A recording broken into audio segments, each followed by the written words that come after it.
I give myself away.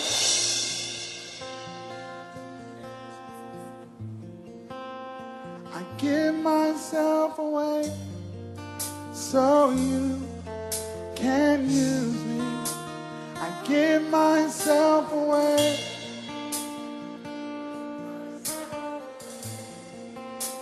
I give myself away so you can. Come on, let him know. I give myself.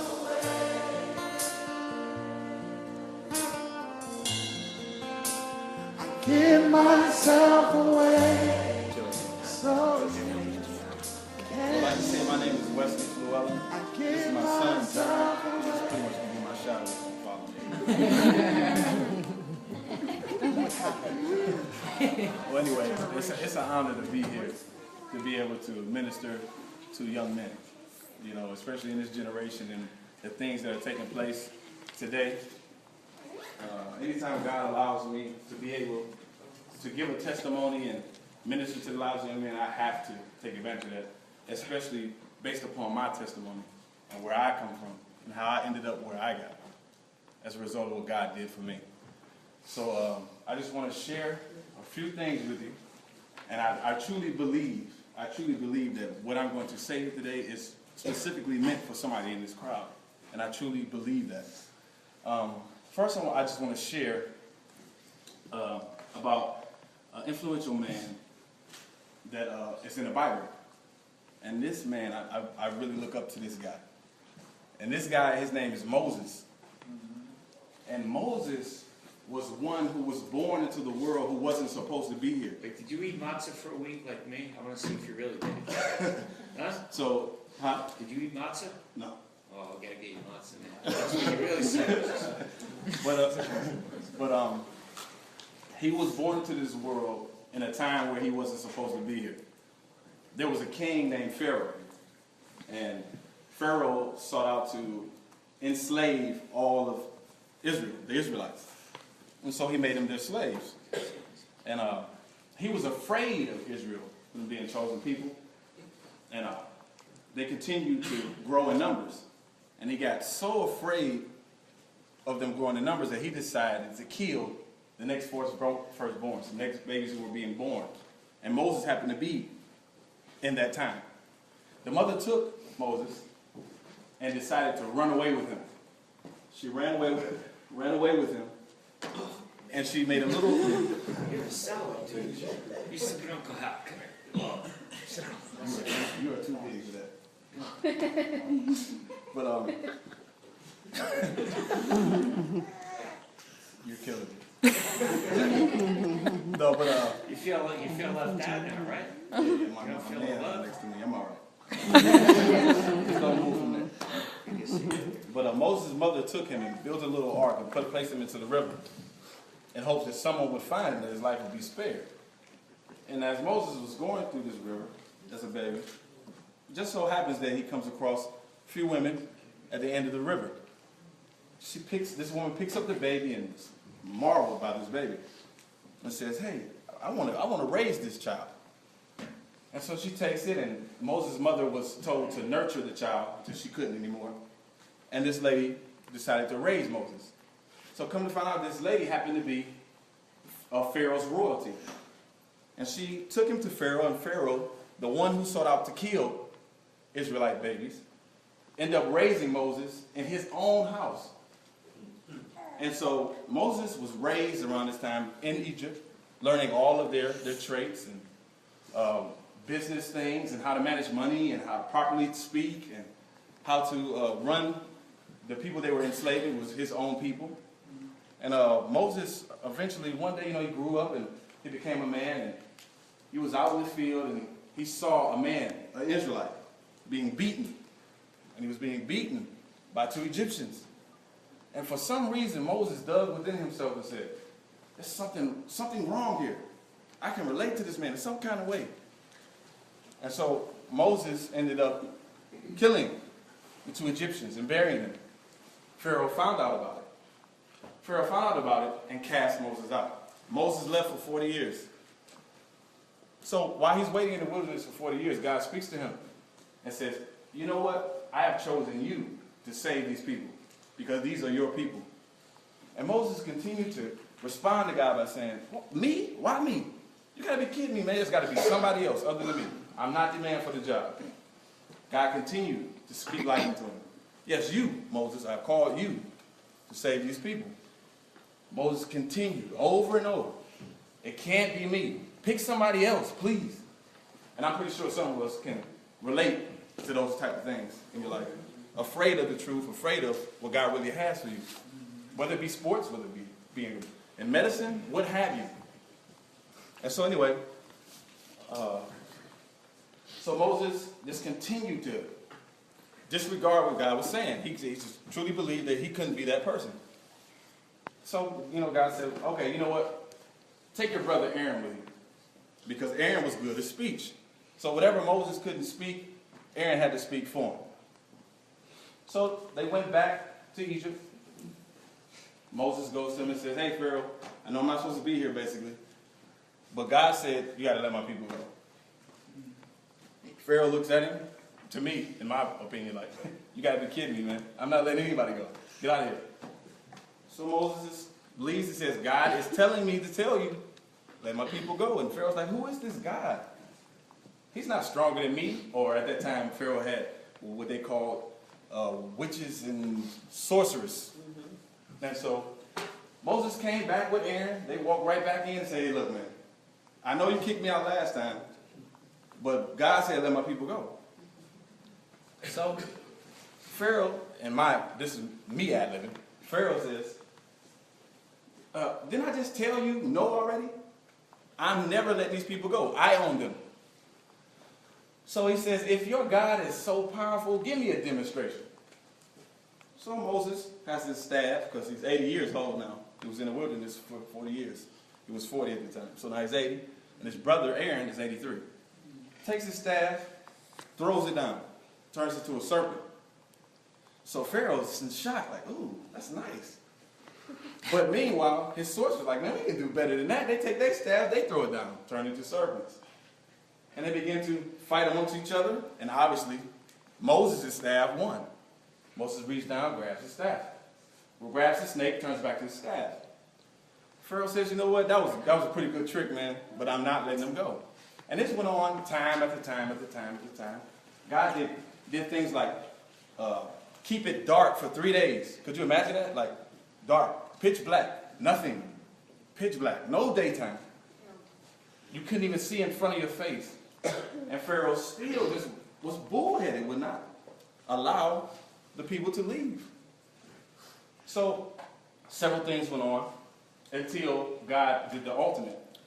He had an angel of death surround Egypt one night and kill everybody else's firstborns. The same thing that Pharaoh thought he had power to do to them. And so out of all the babies who were killed, Pharaoh's baby was included in that. So you can imagine how he felt. Now he saw how real it was. This is my son. He just took my son. And so he decides, he goes to Moses and says, you know what, I'm done. Your God is powerful. Free him. Freeze him. So now, he takes him. They're following him. Taking him on this path. And so, throughout this path, there were people who, just, mind you, they just got out of slavery. Some of these people had the audacity to say, God wouldn't let you do this, man. He wouldn't have you let us walk all the way out here all like this. And you know, some of those people actually turned around and went back to slavery. Went back to slavery. And just sidebar, for us who come up in certain circumstances, in the inner city, we tend to be those type of people. We're afraid of the truth. We're afraid that we have it stand right at us. We'd rather go back to the hood.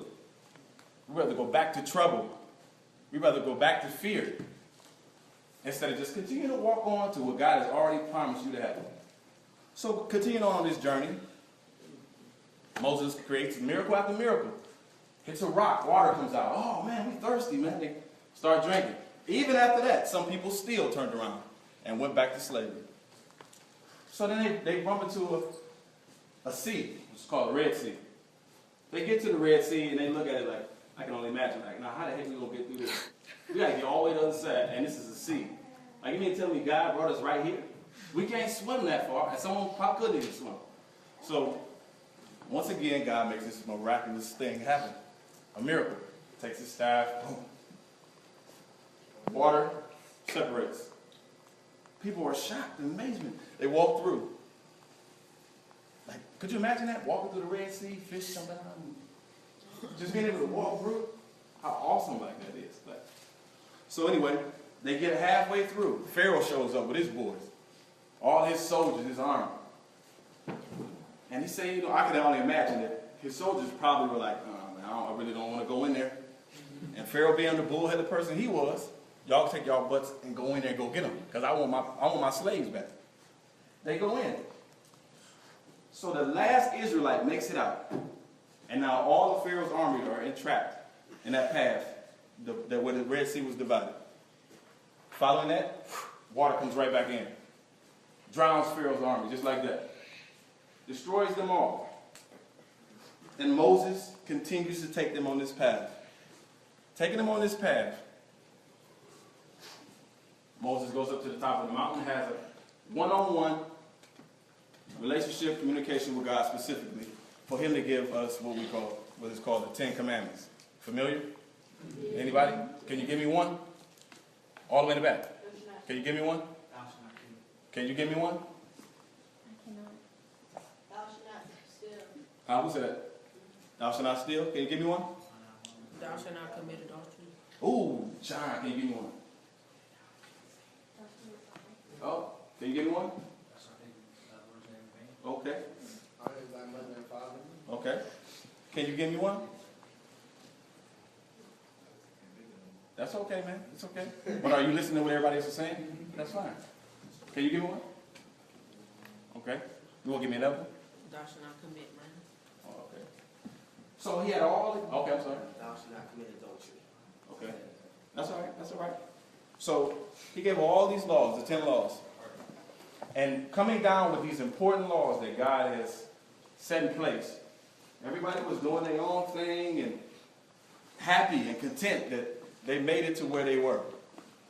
Making it out of slavery, making it through the Red Sea. This journey was awesome, so they found the time to party and lost track of where they were really headed. And Moses himself had a responsibility to get these people back on track to finish through this journey. And in the end, he led them to the promised land. Now, the only thing that touches, that works me about this story is the fact that Moses wasn't allowed to go in. Does anybody know why he wasn't? Because You do? You been reading your word? You know? Are you sure? Yes. Positive. Yes, because he said, speak to the rock and be it. Oh, my son. I didn't know you knew that. All right. Okay, but even after all that he did, Moses did through that journey, he still wasn't able to get in because of one minor thing that he did, disobeying God. But he still, to me, he still was just like one of my biggest role models in the Bible for what he did for people. And so this leads to what I'm going to share now, which is my testimony. Because I feel like I'm like a Moses. That's what God's called me for, And not just for me, but honestly, everybody in here is a Moses. Everybody has a testimony. Everybody is to lead somebody somewhere. No matter how much you may think that you don't have something going on for yourself, God has specifically created you for a purpose. And that purpose is to fulfill whatever he has for you. Okay, so, and while I'm telling my testimony, you can see how I fit into this whole Moses thing. So, my life pretty much started born into this world from a drug-abused mother. She was addicted to drugs, crack cocaine. While in labor, I was dying. But they saved me. They rescued me. They did some surgeries, and here I am. Now, going through that, I had a brother and a sister at this time. And, we were just little kids, And we walked the streets with our mother. Father was in prison, by the way. And we walked the streets. We slept in abandoned buildings. We slept in alleys. Little kids and the mother who's addicted to drugs. And one day, my mother says, she wanted to find someone to babysit us for whatever she wanted to do. And so her friend said, I can't do it, but I know an older lady who could. And she said, well, you know what? Jump on that. Get her. She asked. The lady says, yeah, sure. I'll watch the kids, for a couple hours, no problem. Takes us. I was 3 years old at the time. Takes us, me and my sister was 4. Takes us in, and my mother said, little kiss. See you guys in a couple hours, okay? Those couple hours turned into a couple of days, a few weeks, to a month. So once that month hit, around that month hit, the lady and her husband, and by the way, when he came home, he looked and opened the door and saw 2, 3 kids laying in his bed. He said, what the heck is this? Whose children are these? They got to get out of here. So when that month hit, Children and Family Services had to get involved. So once they got involved, they had to separate. And me and my sister, it's funny because me and my sister were just talking about that last night, how it felt to see the only person you can connect with, and they separate you, pull you apart, not knowing you'll ever see your brother or sister again. And so I went my journey, they went their journey. My journey was rough. My journey was foster care, group homes, where I had to endure a lot of physical, mental, and emotional abuse. And it's funny because a long time ago I was afraid to share that with people. But until I realized what I was called to do, now it's easy for me because it sets somebody else free. So anyway, so I had to go through foster care, and I endured a lot of wretched foster homes. Where foster parents tried to deliberately kill me, poison my food, and sit there and make me eat it in front of them. Like just outrageous things. And years of this went on by, and I was about 11 years old. 11 years old, and now you can only imagine, I'm full of hatred. I'm messed up. Don't look at me, don't talk to me, don't touch me. And for real, don't say you love me, don't try to get close to me. So, the worker found another home. Comes to me and says, Wesley, we have a home for you. Now, you can only imagine what my response was. I don't want to go to another home. Because it's just going to be the same thing I've been dealing with for the past couple of years. I'd rather be in a group home. So she said, no, I think you're really going to love this home. I said, I don't think so. She insisted that I go. Come to find out, the family who was waiting for me was a family who took me in when I was 3. The older lady and the older gentleman. And my sister was already living there. Wow. So, but for some reason, whatever the way the courts work and all of that, I wasn't able to see my sister. My sister was living there the whole time. But no one informed me, no one ever knew me. It was like, for some reason, they couldn't share it. So then all of a sudden, now I moved back into the family that took me in back then. And I was a bad kid, man. I was bad. And I know you gave me a hug and stuff, but I was a bad kid. I was bad. Even in junior high school, I was bad. And but it was people like her who would constantly see something good in me, just keep pointing out. But I didn't want to hear that. I didn't want to believe that, because I've been through so much hurt, so much pain, so much neglect. So anyway, I gave that foster family trouble, problems, because I was angry, I was frustrated. So nobody can understand me. I didn't want nobody to understand me. It's just full of anger. So then I got around to about the 6th grade. So then I started selling drugs in the 6th grade, because I started to feel like, why should I sit here in a classroom when I can go right outside and make $200 by taking this bag 3 blocks down? No guidance, nobody there. Now my foster family, they were strong Christians. They just prayed and prayed and prayed and prayed. And I got plenty of whoopings. I averaged about 3 whoopings a day. But when I going through that, I just couldn't find any positive things, man. I just couldn't find anything positive. And then one night I get up, it's like 2 in the morning or something. I get up to go to the bathroom, and it's pitch black in my foster parents' home. And all I hear is this lady crying, like from a distance. So I'm like, what the heck is that? And I'm peeping around. Lo and behold, it's my foster mother. She's in the living room, on her knees, crying. I'm like, what is wrong with her? And that's where my mind was. Instead of me going over to say, hey, what's wrong? That's my heart. I couldn't. And exactly. So I stood there and it's like, what the heck is her problem? Started walking away, and then I heard her say my name. Lord, please touch Wesley. And I was like, who is she talking to? And she just kept saying, Lord, touch my son. He's so special. He's got all these great things in him. He's wonderful. He's awesome. He just don't know it. And I know that he's here for a reason.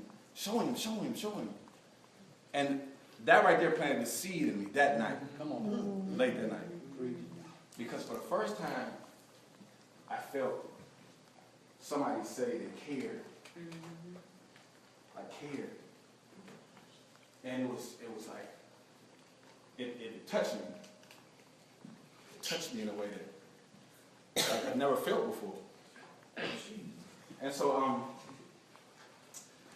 I kind of like swayed, and she would drag us to church, like every Sunday, just drag. I mean, like, you talking about church, I'm talking about church from 8 o'clock in the morning to like 6, you know. But looking back at it, I thank God for that. But, you know, I would constantly still be out in the streets. I'm a teenager, and I'm still selling drugs. And I had a friend by the name of Tyrone. He was like 2 years older than me, and he was a big-time drug dealer. And he went to Thomas Jefferson. And he was just the only person I could connect with, I felt. You know, he struggled, I struggled. What he did seemed easy, so I wanted it too. You know, not knowing that it was headed to a dead end. So I ran with him for a while. And one day, one evening, he comes to me, finds me, he said, hey, Wesley, let's go, man. I need you to go with me. Let's make a run. And I make a run? No. For some reason within me, I know the reason, but for some reason within me, I didn't want to go that night. It was like something literally within me that was like, you ain't going nowhere. And man, I ain't going. Man, he tried everything he could. Come on, man, you crazy? We're going to make some money, a lot of money. Come on, man, you ain't never slipped on me before. Let's go. Stuck. I'm sorry, man. I'll catch you tomorrow, though. Tomorrow comes. I don't see Tyrone anywhere. Can't find him. So I come home, you know, get ready to come in the house, you know, do my 1-2, hey, what's up, grab my stuff and leave. Mother's watching the news. And all of a sudden it was like, oh, teenager, found shot dead last night, blah, blah, blah. And my grandma, my foster mother, but she was old enough to be my grandmother, but my foster mother said, hey, this your friend on TV? And I look, and sure enough, it was Tyrone. And him and another guy, a guy who took my place and going. Like, I'm a young man, do you hear what I'm saying? Are you listening? The guy who took my place, gunned down, and 50 bullets. That's a lot of bullets. 50. 50. 50. I mean, brrr, brrr, Yeah. over and over. So then, now that's another seed. Like, oh my God, that could have been me. That would have been me. So I chill out for a little bit because I'm confused. You know, you get to that stage, you're confused. I know where you're going. Mom talking about God, best friend died. I could have died with him. Confused. And time goes on, and then my father gets out of prison. Gets out of prison, and he wanted to know who his son and who his daughter was. Because I have 8 brothers. No, let me take that back. I got 6 brothers and 3 sisters. But me and my other sister, only one of the sisters, we share the same dad. So we all have different fathers. So my father got out of prison. He wants to find his son and his daughter. Now, girls are different because girls are emotional. Young men are different because we're more physical, more confrontational, you know what I mean? And she welcomed me in with open arms. Meanwhile, I strayed away. I didn't want nothing to do with him. Hey man, I'm 14 years old. 14 years of my life. I haven't seen you. I don't talk to you. I don't need any relationship with you. And so he tried. He tried. Over and over and over. I want to make things right, son. I want to make things right, son. Make things right. Let me talk to you. And the guys that I was running with, we always stand on the corner. And he would always find me, snatch me and take me all the way to the other side of town. Ironically, in the neighborhood that I didn't belong in because of what I was involved with. And so he would sit me on the park bench, and he'll just be playing basketball by himself. Come here, John. Hurry up, man.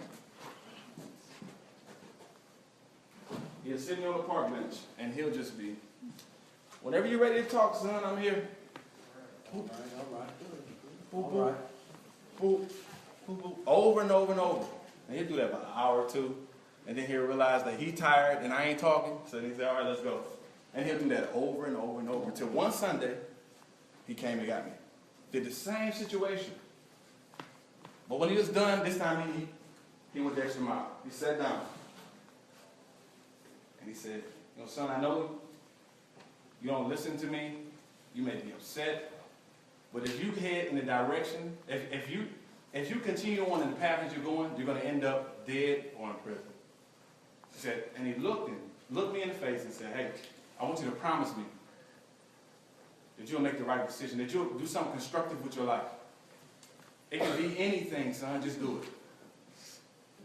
And I looked my father in his eyes, and I was like, sure, man, cool, all right.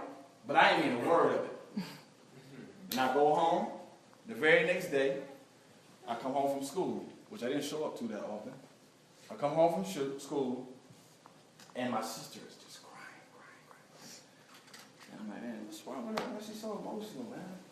Walking. And finally, my foster mother says, hey, your father died last night. He died of a heart attack in his sleep.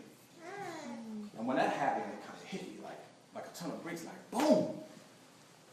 Like one seed to the next seed to the next seed to the next seed. And I began to say to myself, like, I really got in touch with myself at that moment. Because for some reason I said, I looked that man in his eyes and I promised him that I would do something. And I didn't mean it. For the first time I actually confronted myself, who I really was. Not the boys pushing dope on the corner or frustrated or foster care. Like who I was. Me. I had feelings. I had emotions. I really deep down inside wanted to love. And I wanted to be loved. And so I had to resonate myself and say, hey, you know, I looked this man in his eyes. I promised him something that I didn't mean. So I found myself running away. And ironically, I found myself on a park bench at the playground for about 2 or 3 days. Just ran away. Sitting there. Thinking. And then bringing back all those situations. Like wow. Like, what if my mother would have kept me? My biological mother. What would I be? What if I went with Tyrone that night? I wouldn't be sitting here. It's got to be a reason that my father really wanted to come into my life the way he did. And who am I to be so rude enough to push him off? Push him to the side when he really wanted a relationship with me. So following that, I decided to play basketball. And 8th grade year, decided to go for the basketball team. And true story. I mean, I've said this testimony in Greece, Africa, everywhere, but nobody believes it. But God is amazing. Like we talk about what he did with Moses, he pretty much did with me. I didn't like sports. I didn't play it. I did not like sports. I did not play them. 8th grade, I get this revelation. Here's my problem. Killing me. I get this revelation, go out for the basketball team. And I went out for the basketball team. Foster parents like, sports? whatever. Hey, you doing something. I can find your time. Friends, like, you got it, laughing. You got to be kidding me, man. You don't play no sports. You ain't going to make the team. Why is you even trying? Go out for the team, make the team. All of a sudden, just like basketball, crazy. But my first time ever playing basketball was in 8th grade. You know how many points I averaged? 30. And I ain't never played sports. Wow. Believe it if you want to. That's God. You understand me? That's God. Everybody's got a gift deep down inside them. Everybody.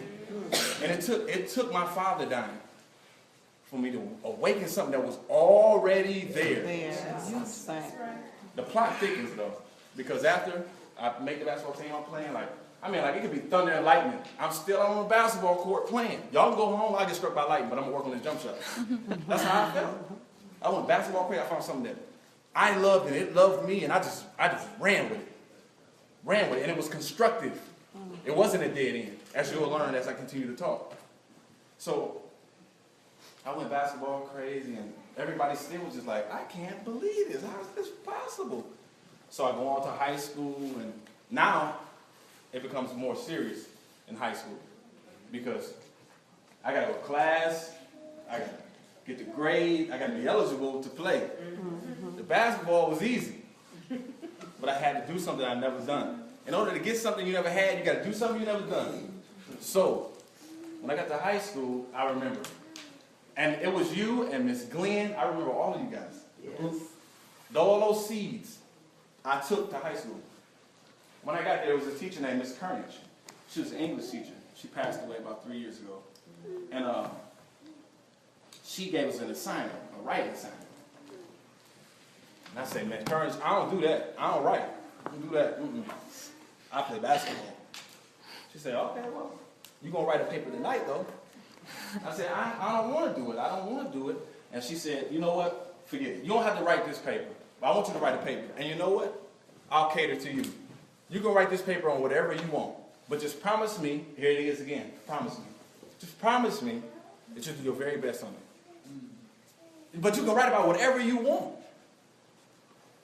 I said, you know what? All right. Went home, wrote about me. Just wrote.